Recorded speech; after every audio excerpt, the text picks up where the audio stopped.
США находятся на пороге краха как сверхдержава. Мы наблюдаем процесс мучительной гибели империи, на руинах которой появится новый.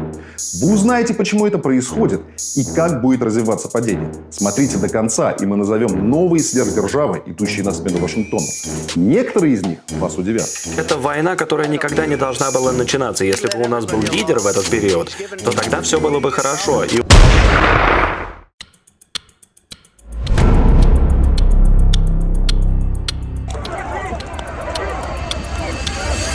Термин «сверхдержава» используется для описания государства, которое имеет возможность влиять на региональные и глобальные дела с помощью своих экономических, военных и технологических возможностей. В целом, сверхдержавы имеют широкий спектр преимуществ перед другими странами, благодаря своей сильной экономической и военной мощи, а также культурному влиянию.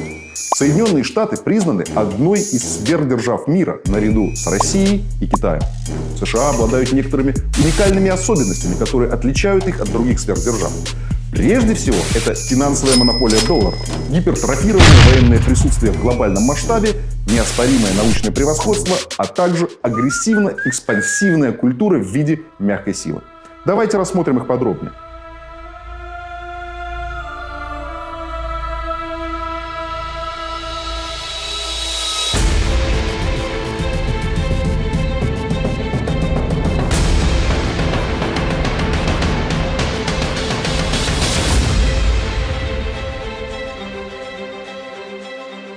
Доллар США является мировой резервной валютой, и это дает Вашингтону возможность неограниченно увеличивать государственный долг. Это можно рассматривать и как благословение, и как проклятие. С одной стороны, это обеспечивает большую экономическую гибкость и возможность роста для США. Но с другой стороны, это также создает постоянно растущий объем долга, который может быть трудно или даже невозможно погасить в будущем. В последние годы ситуация становится все более тревожной, поскольку Конгресс продолжает принимать законы, увеличивающие расходы без соответствующих источников дохода, что приведет к усилению финансовой нестабильности как для граждан, так и для предприятий. Более того, наличие такого большого долга может оказать давление на другие страны, которые полагаются на американскую валюту в качестве резервной. Именно поэтому многие государства, предвидя надвигающуюся бурю, разрабатывают механизмы отказа от доллара при международных расчетах. В первую очередь, это страны БРИКС. Катастрофичность отказа от доллара как глобальной резервной валюты трудно переоценить. С момента окончания Второй мировой войны доллар был надежной валютой. Этому способствовали несколько факторов. Первоначально он обеспечивался золотом, но президент Ричард Никсон отвязал доллар от котировок золота. И в последние 50 лет твердыми активами он не поддерживался. Но помимо этого, его подкрепляла экономическая мощь США, а также тот факт, что нефть всегда торговалась в долларах. Если этого не будет, не станет и доллара. Сейчас мы наблюдаем стечение тяжелых обстоятельств. Статус мировой резервной валюты был реальной привилегией, но мы ей злоупотребляли, проводя совершенно безрассудную монетарную политику на протяжении многих лет, особенно в последние пару лет, и это привело к обесцениванию доллара. К тому же происходит наложение друг на друга целого ряда обстоятельств. Слабость Байдена, объявленная им война против собственного производства энергоносителей в США, конфликт на Украине и, как вы правильно заметили, из-за этого враги Америки во главе с Китаем формируют новый экономический блок. Все, что нам нужно в этот поворотный момент, это заявление от Саудовской Аравии, что она открыта для использования других валют при торговле нефтью. В таком случае произойдет схлопывание глобальной экономической системы, в первую очередь, разумеется, американской. Если подобное произойдет, страна столкнется с невероятно высокой инфляцией. Мы потеряем как экономическое превосходство, так и статус сверхдержавы.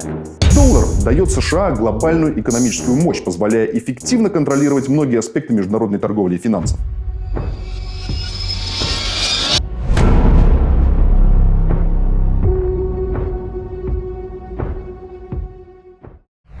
Обширная сеть военных баз обеспечивает США контроль над основными торговыми путями и природными ресурсами по всему миру, что позволяет им оказывать политическое влияние и поддерживать свою гегемонию практически во всех регионах мира.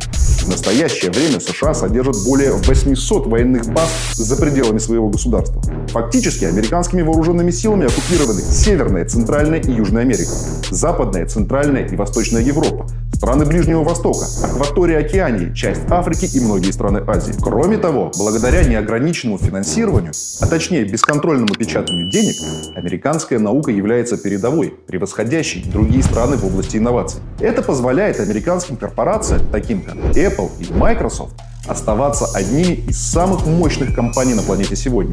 Также во многом благодаря их доступу к американским исследовательским мощностям, финансируемым из средств Федеральной резервной системы США. Финансовые ресурсы позволяют Вашингтону скупать не только перспективные научные разработки по всему миру, но и самих ученых.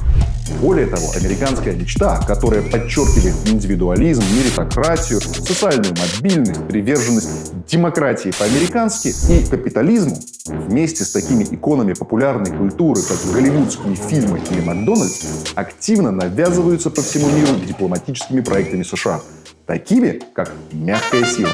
В реальности мягкая сила уже давно превратилась в глобальный информационный террор. В результате безрассудной международной финансовой и экономической политики, навязанной Вашингтоном после Второй мировой войны, например, экономических санкций против стран и введения дорогостоящих войн, многие страны отказываются от доллара США в пользу альтернатив, таких как золото, китайский юань или криптовалюты. Снижение спроса на доллары США ведет к усилению конкуренции между странами за энергетические ресурсы, что в конечном итоге вызовет международные конфликты, главным образом в регионе Ближнего Востока. Эти конфликты будут поддерживаться военно-промышленным комплексом США, который будет использовать их против иностранных держав, воспринимаемых как угроза благодаря, опять же, неограниченному финансированию. Параллельно, постоянное увеличение государственного оборонного заказа призвано разгонять стагнирующую экономику США. Именно по этой причине инициаторами многих конфликтов будут являться Пентагон, Государственный департамент и Белый дом. Дополнительным стимулом для Вашингтона послужит стремление ослабить соперников. Так что столкновение на Украине – это только начало сложного, длительного и кровавого процесса внешней политики США.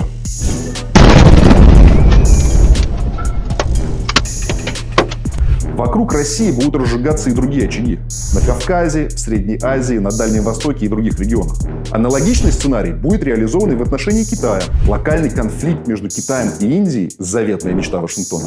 Тем не менее, увеличение лимита заимствований приведет к резкому обесцениванию доллара, что сделает невозможным поддержание многочисленных зарубежных баз и выплату долга, что приведет к сокращению военного присутствия за рубежом и в то же время даст больше пространства для геополитического подъема Китая.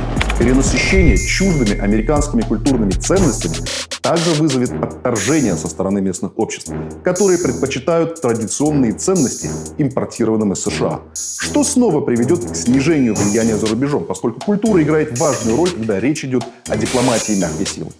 Начнется компенсаторная реакция, волна резкого осуждения американских культурных традиций, причем в авангарде освобождения будут стоять такие страны, как Франция, Германия, Южная Корея и Япония.